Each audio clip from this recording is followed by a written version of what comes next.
Hello everyone. ALS academy में आपका स्वागत है। मैं उम्मीद करता हूं कि आप सभी अपनी तैयारी को कंटिन्यू बनाए रखेंगे और जैसा आप सभी जानते हैं कोरोना पेंडेमिक चल रहा है, बट हम इसमें पढ़ाई को इग्नोर तो नहीं कर सकते ना। अ, रणनीति बनानी आवश्यक है कि क्या हम यूं ही अपना समय जाया करते रहें या फिर आगे अपनी पढ़ाई को कंटिन्यू रखें। अब बात यह है कि आज जो हम बात करेंगे वो चैप्टर नंबर 5 है, जिसमें हम संसद के बारे में पढ़ेंगे, यानी पार्लियामेंट के बारे में पढ़ेंगे। पार्लियामेंट में क्या क्या हमको पढ़ना है एक्चुअल में।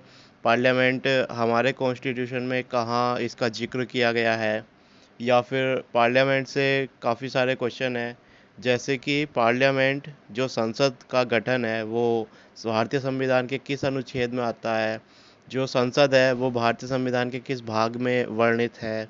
इस तरीके के जो इजी वाले क्वेश्चन और टफ वाले क्वेश्चन हैं उनको देखते हुए हम आगे बढ़ेंगे।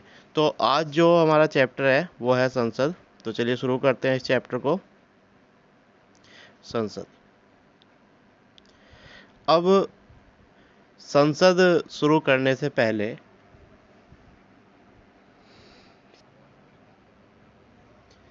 इसमें सबसे पहले हमें ये जानना होगा कि जो संसद है या जो हमारा सिस्टम है या जिसको हम कह सकते हैं सरकार, ये भारतीय संविधान के किस भाग में वर्णित है। तो भाग 5 और भाग 6, ये दोनों ही पार्ट ऐसे हैं जिसमें सिस्टम के बारे में बात की गई है। यानी जो सत्ताधारी लोग होते हैं वो कहाँ बताए जाएंगे, वो बताए जाएंगे अगर सेंट्रल लेवल पे बात करें तो वो आएंगे भाग 5 में, यानी पार्ट 5। और अगर स्टेट लेवल पे बात करें तो वो आएंगे भाग 6 में। और अगर यूटीज़ की बात करें तो वो आएंगे भाग 8 में। अब जब सबसे पहला शब्द आता है सेंट्रल गवर्नमेंट, केंद्र सरकार या केंद्र पालिका, तो इसमें ये वर्डिंग जो है सेंट्रल गवर्नमेंट, ये पावर जो कॉन्स्टिट्यूशन में दी गई है वो कहाँ से कहाँ तक के आर्टिकल में है। और काफ़ी सारे वर्ड ऐसे सुनाई तो देते हैं, जैसे आपने सुना होगा एग्जीक्यूटिव्स, आपने सुना होगा ब्यूरोक्रेट्स, आपने सुना होगा जो रिप्रेजेंटेटिव होते हैं, या आपने सुना होगा लेजिस्लेटर। ये जो वर्डिंग है, ये वर्डिंग के पीछे के आंसर क्या क्या हैं। तो जैसा स्क्रीन पर आपने देखना है कि भाग 5 में क्या दिया हुआ है, संघ सरकार। संघ सरकार यानी सेंट्रल गवर्नमेंट। अब सेंट्रल गवर्नमेंट के बारे में अगर हमें आर्टिकल्स के बारे में पता करना हो कि अगर केंद्र सरकार से संबंधित कोई व्यक्ति है जो पावर में है, जैसे मंत्री है, संसद है, या फिर जो सेंट्रल लेवल पे पावर में है, उसके बारे में जो हमें आर्टिकल्स पता होने चाहिए कि संविधान में कहाँ से कहाँ तक के आर्टिकल में सेंट्रल लेवल के जो एग्जीक्यूटिव है, ब्यूरोक्रेट्स है, उनके बारे में बताया गया है। तो वो आर्टिकल है 52 से 151। सबसे पहला क्वेश्चन यही है कि संघ सरकार या संघीय पालिका निम्नलिखित में से कहाँ तक के अनुच्छेद में वर्णित है। तो वो है 52 से 151 तक के अनुच्छेद में। दूसरा क्वेश्चन, संघ सरकार या सेंट्रल पावर किस भाग में वर्णित है। तो वो भाग हो जाता है 5। अब जब हम संघ सरकार की बात करते हैं, संघ पालिका की बात करते हैं, तो इसे हम 4 पार्ट में डिवाइड करके इसको पढ़ते हैं। जैसे सबसे पहले हमें पढ़ना होता है केंद्रीय कार्यपालिका, या इसको कह सकते हैं सेंट्रल एग्जीक्यूटिव्स। अब कार्यपालिका का शब्द जो इसमें लिखा हुआ है उसका मतलब है कार्य करने वाले, यानी कौन ऐसे व्यक्ति होंगे जो कार्य को करेंगे, कार्य का निर्वहन करेंगे, कार्य को करवाएंगे। ठीक है। तो जैसा इसमें कार्यपालिका में आप देख सकते हैं, इसमें आते हैं राष्ट्रपति, उपराष्ट्रपति, प्रधानमंत्री, मंत्रिपरिषद, अन्य अधिकारी। और इससे संबंधित जो आर्टिकल है 52 से लेकर के 78 तक, 52 से लेकर के 78 तक, ये इम्पोर्टेंट है। और केंद्रीय कार्यपालिका को ही इंग्लिश में कहते हैं एग्जीक्यूटिव। एग्जीक्यूटिव, केंद्रीय कार्यपालिका, सेंट्रल एग्जीक्यूटिव। और इसमें इसी में ही ब्यूरोक्रेट्स भी आते हैं। ब्यूरोक्रेट्स का मतलब होता है हिंदी में नौकरशाह, यानी जितने भी पद पर आसीन व्यक्ति हैं जो किसी के लिए सेवारत हैं। जैसे सभी व्यक्ति हमारे यहाँ नौकर ही होते हैं, जनता के नौकर, जनता की सेवा करने वाले। बट वो अपनी पावर के थ्रू ऐसा दिखता नहीं है कि वो सच में जनता की सेवा कर रहे हैं, वो लगता है कि जनता उनकी सेवा करती है। तो एक्चुअल में ब्यूरोक्रेट्स का मतलब होता है नौकरशाह। आपको नौकरी करनी है, किसके लिए? जनता की सेवा के लिए। अब इसके बाद इसमें दूसरा वर्डिंग है विधायिका। देखिए यहाँ इम्पोर्टेंट हो जाता है। विधायिका का मतलब है जो विधि बनाएंगे, जो विधि बनाते हैं, यानी लेजिस्लेटर। तो विधायिका, विधायिका वर्ड अगर आपको हिंदी में सुना है तो उसका मतलब आपको सिंपल शब्दों में अपने दिमाग में लाना है, विधि बनाने वाले। अब जब इतना कॉमन सेंस, इतना नॉलेज तो आपको होगी ही कि विधि बनती कहाँ है?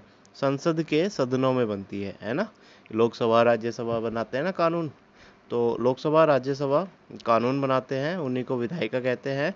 बट यहाँ ध्यान रखना है कि जब भी आपको संसद आएगा वर्ड दिमाग में, तो संसद हमेशा 3 फिगर दिमाग में आनी चाहिए। सबसे फर्स्ट राष्ट्रपति, सेकंड लोकसभा और थर्ड होता है राज्यसभा। ठीक है, संसद यानी राष्ट्रपति, लोकसभा, राज्यसभा। और संसद के बारे में जो, यानी विधायिका के बारे में जो आर्टिकल्स हैं वो कहाँ से कहाँ तक है? 79 से 123 तक। इम्पोर्टेंट है, केंद्रीय विधायिका का वर्णन कहाँ से कहाँ तक के अनुच्छेदों में किया गया है? 79 से 123 तक के अनुच्छेदों में किया गया है। वैसे ही ये 2 पिलर्स हो गए। जैसे संघ जो पालिका है, संघ सरकार है, वो पार्ट 5 में थी। पार्ट 5 में उसमें सबसे पहली थी केंद्रीय कार्यपालिका। कार्यपालिका में वो लोग होते हैं जो कार्य करने वाले हैं, जो कि आर्टिकल 52 से 78 तक दिए हुए हैं। उसके बाद आता है केंद्रीय विधायिका, जिसमें हमें जानना है कि केंद्रीय विधायिका जो है वो उसमें एक्चुअल में है क्या? वो है जो विधि बनाने वाले लोग होंगे वो क्या कहलाएंगे? विधायिका के पार्ट होंगे। जैसे लोकसभा राज्यसभा के लोग ही विधि बनाते हैं और वो राष्ट्रपति द्वारा पास होती है। उसके बाद आ जाता है जो एक पिलर है हमारे सेंट्रल लेवल पे, वो है न्यायपालिका। अब न्यायपालिका के संबंध में आपको ध्यान रखना है कि उच्चतम न्यायालय में अधीनस्थ न्यायालय नहीं है। उच्चतम न्यायालय अपने आप में एक ऐसा न्यायालय है जो पावरफुल है और सेंट्रल लेवल पर एक है। हमारा उच्चतम न्यायालय एक है जो दिल्ली में स्थित है। और इसके लिए जो अनुच्छेद दिए हुए हैं 124 से 147 तक के अनुच्छेदों में केवल न्यायपालिका है। और न्यायपालिका कैसी न्यायपालिका? सेंट्रल। ठीक है। अब उसके बाद है नियंत्रक एवं लेखा परीक्षक। नियंत्रक एवं लेखा परीक्षक में कौन होता है? ये कार्यपालकों ने कार्य करने का जिम्मा उठाया, विधायक ने क्या उठाया कि हम कानून बनाएंगे, न्यायपालिका ने उठाया कि हम न्याय करेंगे। और लेखा परीक्षक का कार्य होता है कि ये जो गवर्नमेंट खर्चा करेगी या गवर्नमेंट का जो व्यय होगा, आय होगी, उसका लेखा जोखा किसको रखना होगा?